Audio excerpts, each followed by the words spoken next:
The Tom Woods Show, episode 1963. Prepare to set fire to the index card of allowable opinion. Your daily dose of liberty education starts here. The Tom Woods Show. Folks, I don't know about you, but I am running into a lot of progressives saying, look, police, fire, schools, these are all great examples of socialism. Well, let's focus on that school example. I've got a free ebook called Education Without the State that makes a pretty darn good case for a stateless approach to education. Pick it up at nostateeducation.com. Hey everybody, Tom Woods here. All right, maybe some of you haven't reached quite this conclusion, but I think most people listening have decided that probably the differences that exist within the United States are pretty much irreconcilable at this point. And so we have to start thinking of something other than if we just pass a law or if we just elect this person. We need to start thinking about the bigger picture here and what we can do to make life livable for us, because this situation is not livable with everybody at each other's throats and each one wanting to impose a different way of looking at the world on the other. So we do have to think about the S word, secession. Nothing wrong with secession, perfectly humane way to settle a situation precisely like this. And I want to talk about the practicalities of it, the practical questions involved, not so much the theoretical or constitutional ones. So joining me to do that today is our old friend, historian Brian McClanahan, who is the host of the Brian McClanahan Show. Remember, Brian is spelled B-R-I-O-N. I urge you to check out the Brian McClanahan Show. Brian has a website, which is brianmcclanahan.com. You'll see all his books and all the stuff he's working on, his academy. The books he's written are very, very helpful. He's got books on the presidency and on the Constitution, the Founding Fathers. Honestly, he's one of my favorite historians out there. So, Brian, welcome to the show. Thanks for having me, Tom. Appreciate it. All right. You and I are just going to talk. We're going to talk like I called you on the phone because I'm frustrated about the way the world is going. And you're going to just help talk me through it. Okay? That's this episode. That's it. All right? But in particular, I want to focus on secession, but not from the angle we've normally taken. I mean, we can make constitutional arguments for secession. I can make moral arguments, but I don't want to do that. Well, maybe the moral arguments, but the constitutional stuff, the historical stuff, we've done that before. I want to talk about, suppose we were to reach the conclusion that it really is irreconcilable and it's best for people just to go their separate ways. What would that look like? How would it actually happen? That's the kind of thing I want to know. So one of the objections that gets raised a lot is if you say such and such state wants to secede from the Union, then I'm sure you already know this one. You get, well, what about the national debt? Why should the other 49 or 48 or 40 states have to bear that entire burden? Shouldn't it be broken up, I don't know, by population or something? Like, shouldn't they have to pay something before they leave? Or what about all these obligations of the U.S. government? They've gotten all these nice benefits and now they leave without having to pay any of the obligations. Is there an answer to that?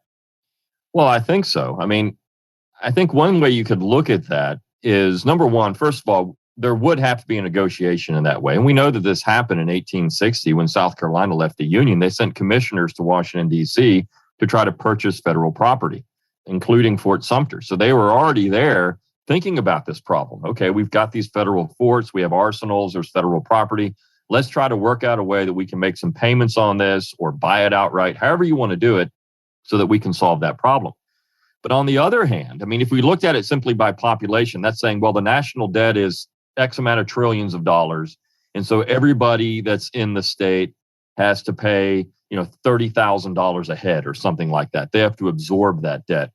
But what if the federal property there was never purchased by the federal government to begin with?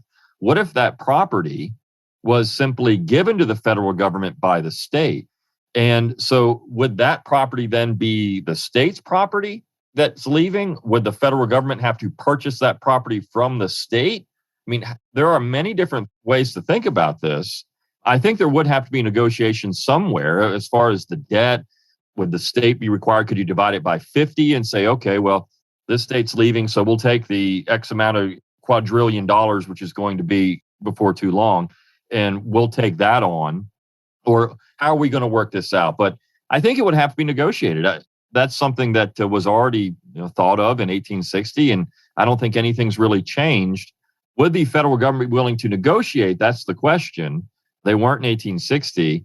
I don't know how receptive they would be today in 2021 or 2022 if we're talking about this now, but that is a major obstacle, but I think one that can be overcome if you have people who are thinking logically and in the name of peace, which we know may not be the case when you talk about the nincompoops in the establishment. Right. Of course, we're not even supposed to be talking about this issue, but I would say there has never, certainly in my lifetime, been more of a sense that this has to be the solution. Even if not everybody is giving voice to that opinion right now, in the pit of their stomachs, they know there's no chance of reconciliation between the various groups in American society at this point. We just see the world differently.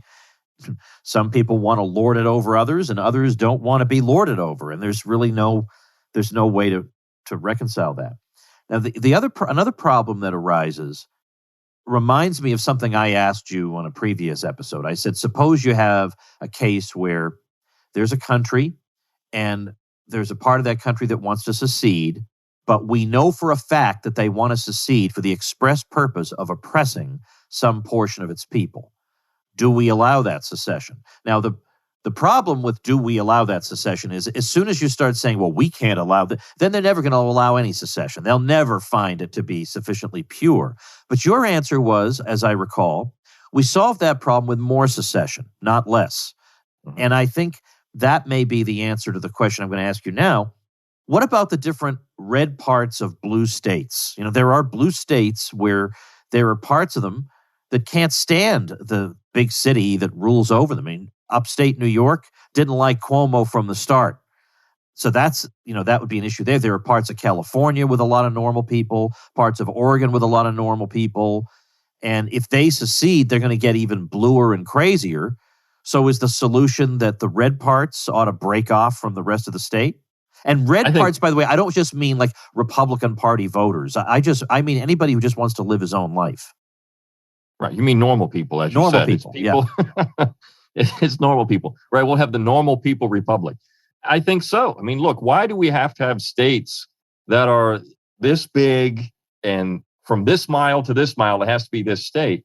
Now, we know part of that, of course, is the design of the United States. I mean, the states have all the power in this, right? I mean, the states created the central authority. They also create the counties and the cities. So that is an issue. But if we are firmly committed to decentralization, well, the United States had 4 million people in it in 1790. The state of Alabama, where I live, has 4 million people in it today. Are you telling me that you couldn't decentralize Alabama? Or you couldn't decentralize, as you say, California, particularly California or Texas or some of these larger states, New York? Certainly they could be decentralized. And then we could start talking about real representative government. And I think that's something that should be in the conversation. Or why can't you say, okay, well, we're going to let Southern California go and Northern California can stay with the United States if they want to? I mean, that would be possible. They could vote to leave California. So the naysayers would say, well, that's going to create a crazy scenario where everyone secedes down to the individual because they're not going to like any government. But I don't think that would be the case. People do want to have a government that reflects their views. They do want to have a government that represents their views. And so if you could somehow take these states and get them to be smaller is better. Small is beautiful. I mean, this is something we should all be talking about because that does better represent the American idea of self-determination and self-government. So more secession is great. I mean, I don't think we should stop at just saying the 50 states can go. Why can't we divide up these states into smaller states as well? Why do we need 50 states? Why not 100 or 200 or 300? There's nothing in the Constitution that says you can't do this as long as the state agrees to it. So I think more secession is better than less secession. Well, how about this one? I had somebody who's a regular listener say this the other day. If a state broke off from the United States or a small group of states, this small country would be, and he didn't give exact details of what he had in mind, but would be overtaken or dominated in some way by China. Now, I know that may sound ridiculous, but I do think people fear that if you're a small country, you're just a sitting duck for domination by bigger countries. Mm-hmm. Now, I don't think that's the case because obviously it can be, But there are plenty of small countries in Europe right now that are not being overtaken by China. Like, why would it just be Michigan and a few? Like, why would that be the only? And not to mention, the logistics of that seem quite challenging for China to pull off. Not saying they couldn't, but if they were inclined to do that, there are a lot of small countries all over the world that they could start with. It seems like just a scare scenario to get you not thinking in original ways. Well, I think you're right. I mean, if you go back to 1788, though, and you go to the Virginia Ratifying Convention and you look at what Edmund Randolph was saying, if you go back and read his speeches, they're not really about the Constitution at all. In fact, he still says there that he's worried that the Constitution is going to be awful. But his main point was that if we don't form this union, Virginia is going to be picked off.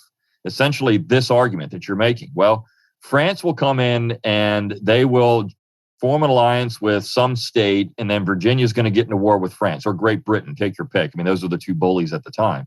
So this is going to be the problem. We need to be in the union to protect ourselves. That's always been a selling point for a larger union of states. Now, China is going around the world and buying up all kinds of natural resources. I mean, if you want to get cobalt in Africa, they're trying to buy all that up. So the fact is, China is using economic imperialism to try to control places. And if you bring up Michigan, they're buying water out of Michigan. So that could be a potential problem. But as you said, logistics would be such that China would have a hard time getting to Michigan. We'll just take that. We're going to have Michigan. Well, they got to go through Canada. There's the rest of the United States. I mean, how are they going to do this? You'd also have to assume that there would be such a corrupt government in Michigan that they would want to sell their souls to China. They would forego any type of interest in Republican government or some type of, I mean, even fleeting, the idea of the old ways where China, we don't really want to be in line with China. We'd rather be in line with, the United States or Canada. We can still have a very good relationship with these entities. Why does it have to be China? So I think just because you secede, that doesn't mean you're going to somehow become an evil dictatorship and you're going to want to, have the Chinese or some other, you're not going to have some third world thug come in and control the state. I don't think that would be the case. The state constitution would still hold, and those state constitutions still have, requirements that you have a Republican form of government. So I just don't see that being possible. I mean, it's possible. I don't see it being probable or plausible in our current geopolitical environment that something like that would happen. Folks, let's take a brief moment for me to spread some happiness. What do I mean by that? Every month, and I subscribed August 13th, 2019. So every month for 2 years, I have received a piece of happiness in my mailbox. And if you want to be a hit with your significant other, you will follow in my footsteps. Now, what is that bit of happiness? It is the Happily Date Box. Every month, we get a box with a different theme inside, containing a music playlist and activities of all kinds and games and conversation starters that bring you closer together with your significant other. Sometimes it's competitive, sometimes it's cooperative, but it's always fun and relaxing. We've had boxes with an 80s theme, a Japan theme, a stargazing theme, all kinds of different things that help give us a special night together. Show your significant other that you value time together by checking out the Happily Date Box. And because old Woods, take 50% off your first date at tomwoods.com/date. Well, let's talk about the actual nuts and bolts then. Suppose several states decide this just doesn't work, or Ron DeSantis is going to be president of the Republic of Florida, the free state of Florida. What has to happen? We have a special state secession convention to make the decision. Just describe the process. Right. Well, this is where you get into the question of legitimacy. And there are many secession groups in the United States today, but most of these groups are led by people who decide on their front porch they're going to create a secession party, and they're going to create a secession group, and they're going to form their own government. And they're just going to run out there and say, we're the government. Well, who's going to follow that? Right. So if you go back to the American War for Independence and you look at what was happening there, well, the state legislatures, colonial legislatures at that time, but the state legislatures ultimately chose delegates to go to the First and Second Continental Congresses. So these were extra legal Congresses. They weren't de jure legislative bodies, but they were de facto, but they had the legitimacy of the colonies/states. I mean, Jefferson's already calling them states in 1774. So they have that authority of those people, of those communities, those political communities. So that's the first thing we have to overcome. You have to have some already established apparatus to do this. And when you bring up Florida, the way that it worked in 1860 and 61 is that, yes, the state legislatures called elections for conventions, and those conventions met and then decided if they were going to leave the Union. In some cases, they said no at first. Virginia, for example, said no. In some cases, it was unanimous, like in South Carolina. But it was through a convention process. And that's a purely American thing. If you go back and look at all the times conventions have been used in American history, the United States really was the first place to do this. The Philadelphia Convention, the convention that drafted the Constitution, it was an extra legal body. They had elections for delegates, they were sent, and they came up with a plan, and then the states could accept or reject it. But that was done in convention. You see this being done over and over again with state constitutions. Well, we want to have in Virginia, for example, the most famous is the Virginia Constitutional Convention of 1829 and 1830, when they rewrote the state constitution. So we use these all the time. The Hartford Convention, if you want to just go to New England, where they were deciding if they wanted to have some type of resolutions against the general government because of the War of 1812. I mean, that was a convention. And when you look at nullification in 1832, that was the convention with South Carolina. So the convention is the real vehicle to get it done. But there are some other options that you could use too that some people are talking about. And one of those would be for simply the states, and I'll get into this with the Supreme Court decision. We can kind of talk about this. I don't want to just go on and on, but one could be the states actually making this happen if they wanted to, and that would be perfectly legal according to the Supreme Court. So that's an interesting way to get this done. Do you want me to go into that, or you want to take a pause here? No. I want to hear that. Yes. Okay, so everyone points to Texas v. White as the definitive answer. Yeah, I was going to ask you about what you thought about that. Right, Texas v. White. When you bring up the issue of secession, well, the Supreme Court's already decided it's illegal. They didn't actually say that. And by the way, this is a case from 1869, just for people to know. Right, so you have 1869. What happens is there's an issue with debt and bonds and some other things with the state of Texas. And the Supreme Court decides Samuel Chase was the Chief Justice. Of course, he had been in the Lincoln cabinet. Now he's Chief Justice of the Supreme Court. And they issue a ruling that says that unilateral secession was unconstitutional. Now, logically, why would they say anything else? If they came out and said that unilateral secession was constitutional, well, that would invalidate the entire war, because for 4 years, Lincoln has claimed that there was no secession. It didn't legally happen. It was simply a bunch of states in rebellion. So the Supreme Court was going to provide cover for 4 years of war. And Lincoln said, of course, he didn't need a declaration of war because these states were simply in rebellion. The Supreme Court said you can't unilaterally secede from the Union. But what they did leave open was the other states to have the possibility of booting states out of the Union. And the reason they did that is because if you think during Reconstruction, what happened is after the war is over and we have Lincoln's 10% plan, which became Johnson's essentially 10% plan, you get very lenient terms on Reconstruction, and all the southern states come back in the Union very quickly. And the radical Republicans say, oh my gosh, we can't do this. You guys were just fighting us. We're not going to let you back in the Union without some type of punishment. So they booted them out. They said, we're going to take a vote and you're no longer in the Union. They passed the first Reconstruction Act in 1867, which established military districts in the South. They removed the states from the Union. So what Chase did was provide cover for that. Well, if the states say you're not in the Union anymore, well, then you're not in the Union.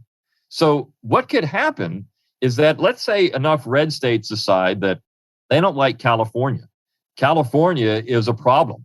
And so they go into Congress, and you've got a Republican president. Of course, we know the Republican Party would never do this because they're a bunch of spineless fools. But California is an issue. We're going to get rid of California. So they go into Congress and they say, we're going to vote to remove California from the Union. The Congress does it. The president signs it. It becomes law. California is no longer part of the Union. It's simply just whatever they want it to be. It's a state of California. They could revoke the state status of California. Theoretically, according to Texas v. White, they could do this and make that territorial property again. They could do whatever they want with it. because the Constitution says the United States can admit states. It doesn't say they can't admit states. So under a loose construction idea, if it doesn't say you can't boot a state out of the Union, that means you can do it, right? So you could use the Constitution in a fraudulent way, of course, we would actually say, but according to the Supreme Court, this would work. So all the red states could boot California, Oregon, and Washington out of the Union. You could say, you're on your own now. We don't want you in the Union anymore. And that would be that. In fact, the leader of the California secession discussion has brought this up. He said, this is exactly how we need to do it. We need to pressure the Congress to vote us out of the Union. And that's how we're going to leave. We don't need a convention. We don't need to have some type of violent reprisal or anything like that. Of course, nobody wants that at all. It shouldn't even happen that way. We just ask the Congress to let us go, and we go. And that's it. Wouldn't that be a beautiful thing? And if you're thinking logically, well, wouldn't it be great if Kamala Harris and Nancy Pelosi and Dianne Feinstein and all these people are no longer in the general government? They're just gone. And because they're in California, they can go, Kamala Harris could be the president of the Republic of California, and they could just have at it all day. And I think that's an interesting scenario that could potentially happen again, but you'd have to rely on the Republican Party to have a backbone. And we know that's not going to happen. Yeah, that's the tricky part. I guess one of the main obstacles is not procedural or anything like that. It's ideological. It's that people have been taught to demonize the idea of secession because they associate it with the Civil War or slavery. But not just that. I mean, after all, the Pledge of Allegiance says one nation indivisible, which no doubt also is an oblique reference to the Civil War. So the idea of secession in the minds of Americans, I think, is more difficult to wrap their heads around than it is for a lot of Europeans and people all over the world, because they view the Union as sacred. Well, then this can't be allowed. It's blasphemy is when you say something that's wrong. What's the word I'm looking for? Not blasphemy. I would say it is blasphemy because they believe in the Union as a religious sacrament almost. I mean, the Union has become, in a way, the thing that you shall not ever say anything negative about. I mean, politics is our religion now. I know you talked about that in one of your recent episodes. And with that, the sacred documents are the Constitution, the Declaration. I mean, these are relics. And so to say somehow that the Union is no longer working and we should get out, I mean, the right paints the right now, not the left, but the right paints the Confederacy that way now. I mean, these people were un-American. They weren't even Americans. They left the Union. They're not Americans any longer. And I think this is a dangerous thing to do. But yes, you're right. I mean, this is the major problem with it. We're taught from the time we're 5 up until, you graduate from college, and, the Union is sacred. The Union is indissoluble. You can't get rid of it. And so we're left with the only solution is vote better. I mean, where does that get us all the time? So we're seeing that doesn't really ever work because the Republican Party is ridiculous. Or if you're on the far left, I mean, the Democrat Party, they have as much problems with the Democrats as, people on the right have with the Republicans at times. So these holy relics of Union and the Constitution and the Declaration and the way it's portrayed, I mean, this is the real problem. As you said, it's a mindset that's dangerous because we don't actually teach the Declaration, for example, as it is, which is it's not a founding document, it's a defounding document. It's a document of secession, and we don't look at it that way. But even people who don't view these documents so reverentially, so even people who think, why should I care about the Constitution or the Declaration? They were written by dead white men. They still don't favor secession. Overwhelmingly, they still don't want it. And it's not because you're committing sacrilege against sacred texts and institutions.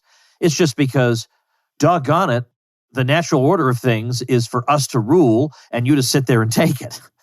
Right. I mean, I think that's it. It's their ideology is top-down, one-size-fits-all government works for them because if they're in power, well, then they can do anything they want. I mean, the socialists, if you want to just say that, the democratic socialists, whatever they want to call themselves, or the progressives, whatever group on the left we're talking about, thrives on centralization of power.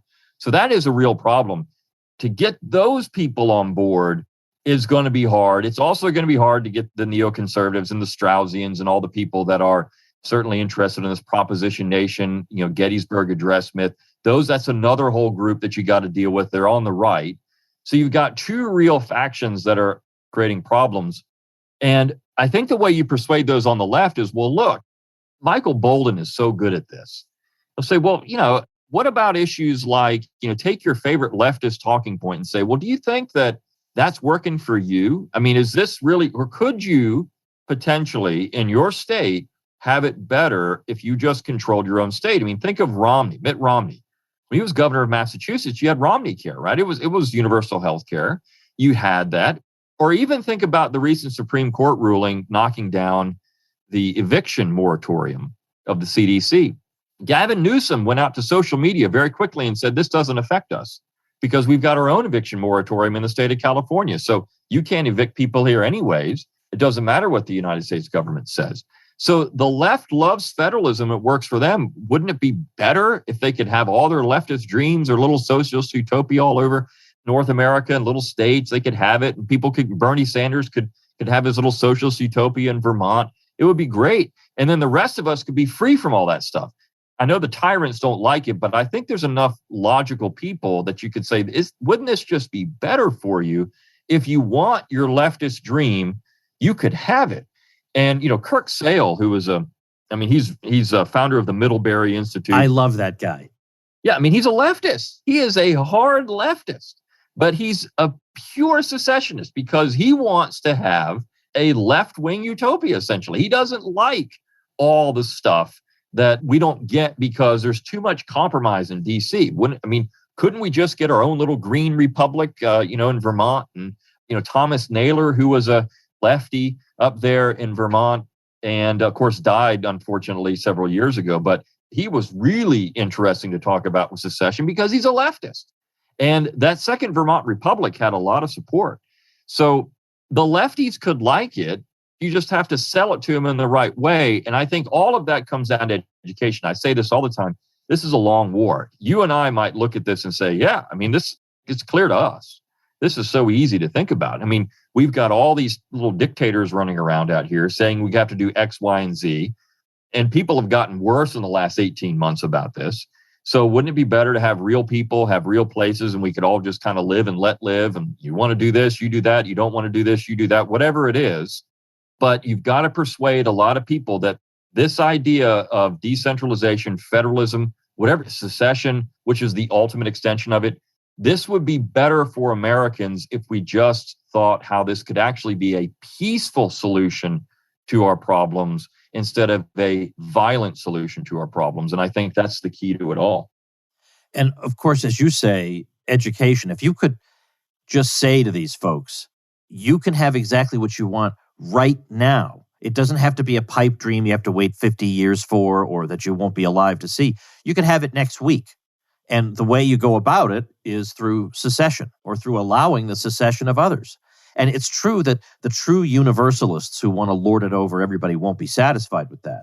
But as you say, the average person who isn't really interested in that, but who wants immediate change that he can perceive, that's practical and realistic, it's not impossible. They could say, well, yeah, okay, so maybe I'm not going to like the way Montana lives, but who cares? I don't live in Montana. I'll have a great California or whatever it is. Yeah. How else can we live side by side? How else can we all be in proximity to each other like this when we have completely different worldviews and we're at each other's throats all the time? There is no other answer. Right. Americans are angry because we have one size fits all government. All the never Trumpers, all the hate Donald Trump people. Why were they so angry? Because they thought their world was going to end because a guy that had views that 1940s Democrats would have found acceptable was in power. And so he didn't hold views that 2021 Democrats find acceptable. So, this is how stupid all this stuff really is. Donald Trump was an FDR Democrat. That's all he was. Everyone would have recognized Trump as, he's kind of an economic nationalist. That's what he would have been in 1945 when the war ended. He would have been Harry Truman. That's it. He would have been Harry Truman. So now that's conservative. So the problem with these people is they thought their world was ending because of that. Well, what if it didn't have to? What if your world, we've had 600,000 deaths due to COVID. Well, some states have done it better than others. well, what if your state didn't have these problems? And I know that's callous and say, well, we all want people to do in every state. We don't want people dying. We don't want these things. Nobody does, right? But if you can't control what happens, I can't control what happens in California or in New York or in Florida. I don't live there, right? So I can control what happens here. So I want a place that's going to reflect what I want, and I'll work in that state to do that. What if all that stuff doesn't really matter? It's just noise. All that really is noise. All these things, when we look at the news and say, in New York today, there was mass murders in New York City. Well, do I live in New York City? I mean, that's terrible for New York City, but the people of New York City have to deal with that. This is essentially the situation the Democrats are saying in Afghanistan now. That's the Joe Biden speech. We're not going to fight a civil war in Afghanistan because why did we spill American blood for a place that they don't really care if we're there or not? Well, I mean, why are we going to worry about what's happening in New York City if you don't live there? So I think this is something Americans have to start accepting. We have a big place, and North America is a big place, and your political community is where you need to focus your attention, not somewhere else. That's why I always say on my podcast, think locally, act locally, because that's what you got to do. It's how you have to start living your life. You got to get the noise out for the national stuff. It's funny to make fun of it, but at the end of the day, it doesn't really affect how you live your life. Well, here's a ham-handed segue. Well, here's a way to improve how you're living your life. Listen to the Brian McClanahan Show. See, that was terrible, wasn't it?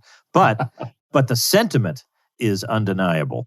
The sentiment is one people ought to follow, because the Brian McClanahan Show, you get pure, unadulterated Brian McClanahan. There's no guests. It's just Brian sharing wisdom. So check it out, the Brian McClanahan Show, on any of the podcast platforms that you might use. There's also his website, brianmcclanahan.com. Remember, Brian with an O, brianmcclanahan.com. I'm going to put all the stuff related to Brian, his books, everything we've been talking about, McClanahan Academy, where you can learn from Brian, all kinds of stuff. I'll put all of that up at tomwoods.com/1963. Now, you have to go work for a living, teaching young people and molding their minds, so I don't want to keep you any longer. Thank you, Brian. Well, I appreciate it, Tom. All right, folks, that's going to do it. Time is ticking away. We're getting very, very close to the 2000th episode of The Tom Woods Show, which we are going to be recording live in Orlando. It is going to be an amazing extravaganza. Costs you nothing to attend, but do please register at tomwoods2000.com. A lot of your favorites from The Tom Woods Show will be there, and we're just going to have a great old time, and I just want you to attend. So if you've been thinking, well, if I can possibly, stop that. Get off the fence. You know we're going to have a great time. You don't want to regret this, not being there. If you missed the 1000th episode, well, you just can't let yourself miss episode 2000. So check out the details at tomwoods2000.com, and I'll see you tomorrow. Become a smarter libertarian in just 30 minutes a day. Visit tomwoods.com to subscribe to the show for free, and we'll see you next time. Like the sound of The Tom Woods Show? My audio production is provided by Podsworth Media. Check them out at podsworth.com.